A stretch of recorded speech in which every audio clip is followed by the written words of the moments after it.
तो हेलो नमस्कार दोस्तों, आज हम अपने इस वीडियो में बताएंगे कि टीवीएस स्पोर्ट सेल्फ वाले बाइक का गियर बॉक्स किस प्रकार से फिट किया जाता है फुल डिटेल के साथ। जैसे कि आप देख पा रहे हैं, हमने चिमर को अच्छे तरीके से क्लीन कर लिए हैं। क्लीन करने के बाद हमने सभी बेरिंगों और शाफ्ट के ठीहों पर, बेरिंगों के सीटों पर अच्छे तरीके से ल्यूबिंग कर लिए हैं। इसको अच्छे तरीके से हम ल्यूब कर चुके हैं। ल्यूब करने के बाद हम अब गियर शाफ्ट फिट करेंगे। तो जैसे कि आप देख पा रहे हैं, ये है इनपुट शाफ्ट।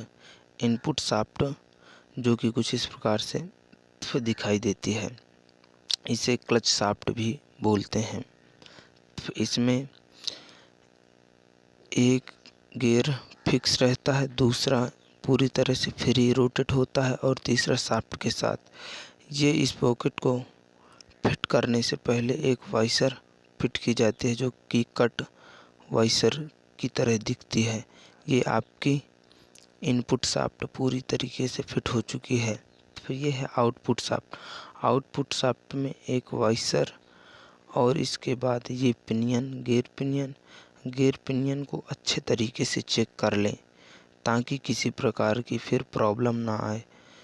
इस गियर पिनियन के बाद एक वाइसर जो कि कुछ इस प्रकार से दिखाई देती है। अब ये है एक तीसरा गियर पिनियन जो कि इसमें एक वाइसर चिपकी हुई है। जैसे कि आप देख पा रहे हैं, ये दो स्पॉकेट लॉक होते हैं। एक ये इस स्पॉकेट के बाद एक वाइसर और एक लॉक, और ये दूसरा स्पॉकेट जो कि एक लॉक की मदद से लॉक रहता है। अब हम इसके दूसरे हिस्से में एक वाइसर जो कि लॉक का काम करती है, वो पूरी तरह से फिक्स रहती है। और ये स्पॉकेट सिलेक्टर पिन की सहारे से ऊपर नीचे इस पॉकेटों को जोड़ता है। इसके बाद हम ये एक वाइसर डालेंगे जो कि लॉक के ऊपर होती है, और ये है गियर पिनियन जो कि इसमें 3 टिथ हैं। टिथ वाले हिस्से को नीचे की ओर कुछ इस प्रकार से फिट कर दें, और यह पूरी तरह से रोटेट हो रहा है। यह पिनियन दो पिनियन को कुछ इस प्रकार से होल्ड करके रोटेट कराती है जब गियर हम डालते हैं। इसके बाद ये दूसरा वाइसर जो कि सेम दूसरे वाले वाइसर के ही जैसा रहता है और इनमें कोई अंतर नहीं आता। इन्हें आप चाहे जैसे फिट कर दें। इसके बाद ये स्पॉकेट जो कि कुछ इस प्रकार से दिखाई देता है।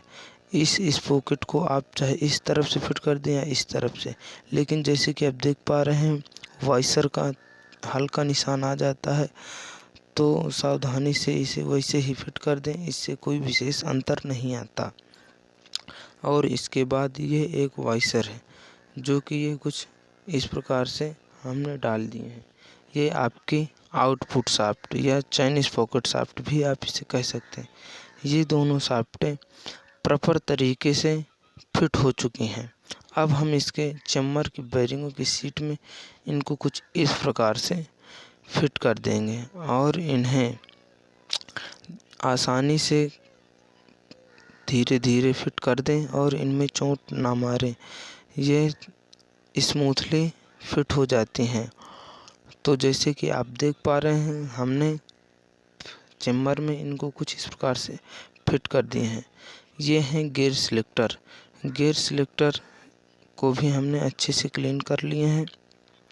और ये गियर सिलेक्टर के रोलर हैं जो कि ये कुछ इस प्रकार से लगे हुए होते हैं, जो कि ये गियर ड्रम में रोटेट होते हैं। और ये वाले गियर ड्रम में कुछ इस प्रकार से रोटेट होते हैं। तो हम इनमें अच्छे से साफ़ करके, इसको अच्छे से क्लीन करके इसमें ऑयलिंग कर लेंगे। ऑयलिंग करने से रोलर पूरी तरह से फ्री घूमते हैं, तो गियर डालने में कोई प्रकार की दिक्कत नहीं आती, किसी प्रकार की हार्डनेस नहीं होती।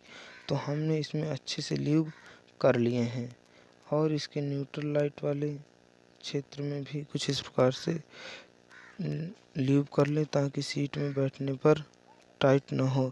और न्यूट्रल लाइट को उस वाले न्यूट्रल स्विच में मिला के कुछ इस प्रकार से फिट किया जाता है। ये आपका गियर ड्रम कुछ इस प्रकार से फिट हो चुका है। अब ये हैं गियर सिलेक्टर। गियर सिलेक्टरों में छोटा बड़ा का अंतर होता है, जो कि ये कुछ इस प्रकार से दिखाई देते हैं। इनको फिट करने से पहले आप अच्छे से क्लीन कर लें। जैसे कि आप देख पा रहे हैं, इनकी पिनें बराबर हैं और ये सिलेक्टर देखने में कुछ इस प्रकार से हैं। तो अब हम आपको इनमें फिट करने का दिखाएंगे। तो ये जो राइट साइड में है ये इनपुट शाफ्ट का है और ये आउटपुट शाफ्ट का है, जो कि आउटपुट शाफ्ट का कुछ बड़ा होता है और ये कॉलर भी ऊपर की ओर उठी हुई होती हैं और नीचे तरफ से ये काफ़ी स्लोट होती हैं, जो कि इसमें कॉलर नहीं होती। और ये इनपुट शाफ्ट का है, जो कि कुछ इस प्रकार से फिट होता है। इसकी भी कॉलर जो ये साइड वाले कॉर्नर हैं ये दिखते हैं काफ़ी ज़्यादा। अब हम इसमें वो जो रोलर है, रोलर को फिट करने से पहले इनमें गियर सिलेक्टर में थोड़ा सा ग्रीस का इस्तेमाल करेंगे। और ये रोलर जैसे कि आप देख पा रहे हैं साइड में हल्का कालापन है। ये जो कालापन की कॉलर है इसको अंदर की ओर, जो कि ये अंदर की ओर और बाहर की ओर ड्रम में चलने की वजह से इसमें थोड़े दाग आ जाते हैं। उसको वैसे ही फिट करें जैसे आप निकाले थे।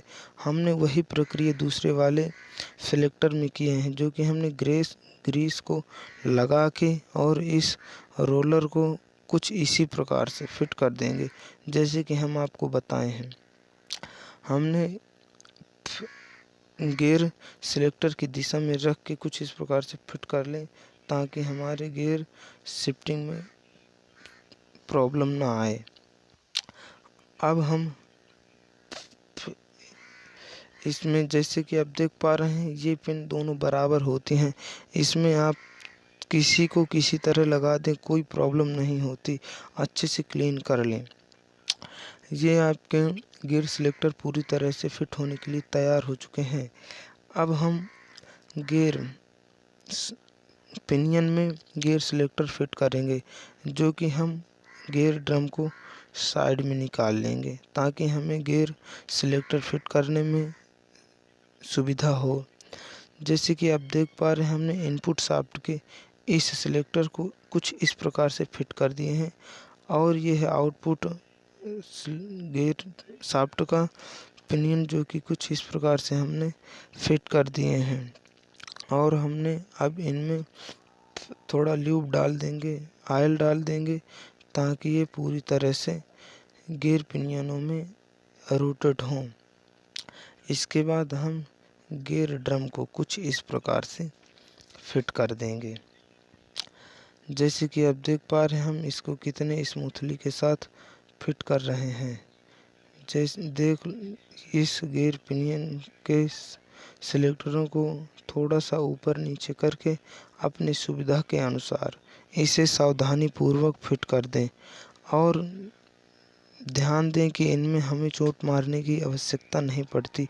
ये पूरी तरीके से सावधानी पूर्वक फिट हो जाते हैं और ये प्रॉपर तरीके से वर्क भी करते हैं। हम इन पिनियनों में भी अच्छे से ऑयल कर लिए हैं और इनको कुछ इस प्रकार से फिट कर दे रहे हैं। जैसे कि आप देख पा रहे हैं हमने दोनों पिनियनों को अच्छे से फिट कर दिए हैं। इसके बाद गियर शाफ्टें पूरी तरह से फ्री रोटेट हो रही हैं।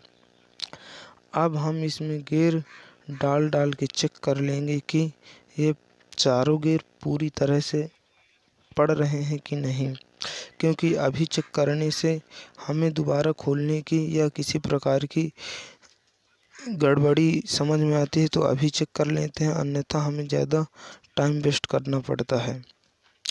तो हमने इनके गियर अच्छे तरीके से डाल के चेक कर रहे हैं। ये पूरी तरह से वर्क कर रहे हैं और इन्हें एक दो बार अच्छे से चेक कर लें। इसके बाद हमने एक क्रैंक है, जो कि क्रैंक के हमने ऑयल डाल के चेक कर लिए थे, ये पूरी तरह से इसकी कनेक्टिंग में ऑयल आ रहा है।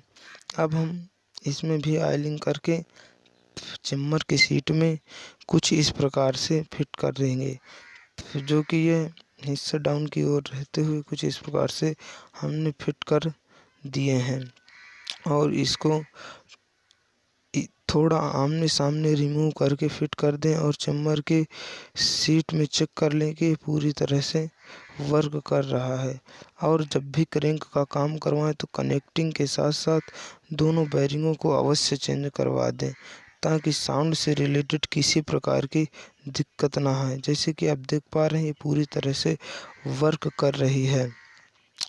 ये चेम्बर की सीट में आधी ऊपर रहेगी और आधी नीचे क्रैंक, जो कि ये पूरी तरह से हमने फिट कर दिए हैं। अब हम इसके पैकिंग वाली सीट को अच्छे तरीके से क्लीन कर लेंगे, ताकि हमें पैकिंग लगाने के बाद लीकेज होने की शिकायत ना आए, क्योंकि ऑयल पैकिंग की सीट में ऑयल लग जाता है तो फिर पैकिंग डिस्टर्ब हो जाती है। इसके बाद हमने दूसरे वाले चेम्बर को भी अच्छे से क्लीन कर लिए हैं।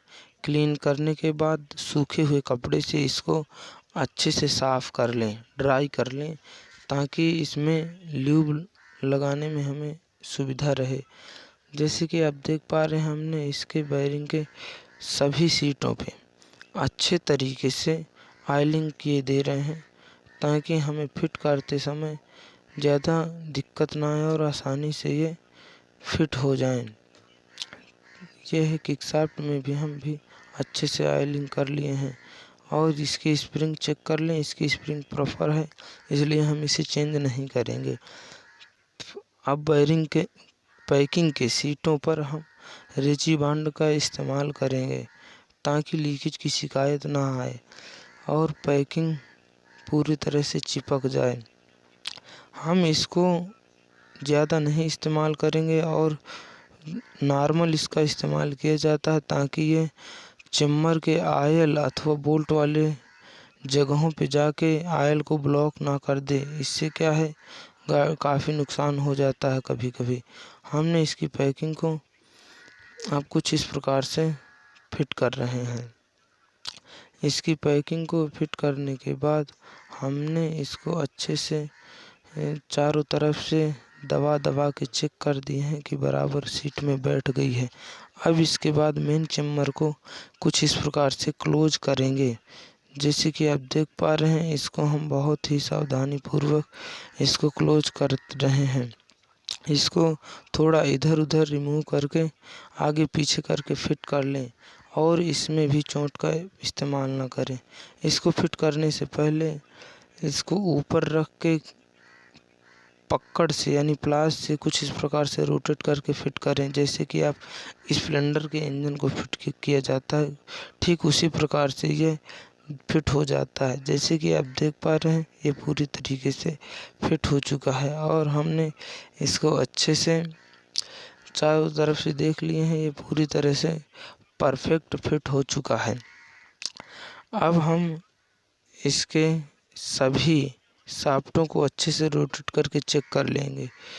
तो जैसे कि आप देख पा रहे हैं, ये पूरी तरीके से प्रॉपर रोटेट हो रहा है। इसके बाद हम ये सभी बोल्टों को अच्छे तरीके से क्लीन करके सभी बोल्टों को उनके ठीहों में डाल देंगे।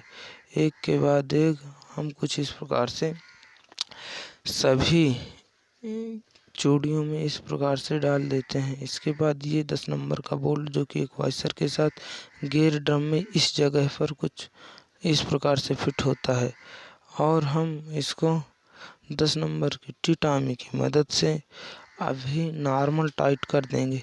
इसके बाद 8 नंबर की टी-टामी की मदद से चेम्बर के सभी बोल्टों को क्रॉस बाय क्रॉस टाइट करेंगे, और फिर गियर सिलेक्टर के 10 नंबर के बोल्ट को भी हार्डली टाइट कर देंगे, ताकि इसमें भी किसी प्रकार की लूजिंग की प्रॉब्लम ना आए।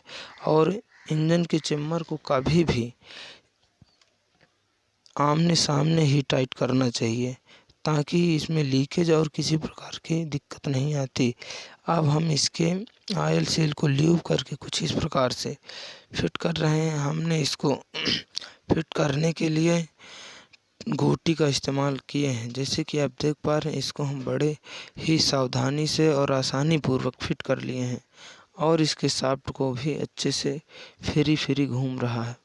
इसके बाद हम यह गियर शाफ्ट के ऑयल सील को ल्यूब करके कुछ इस प्रकार से फिट कर देंगे।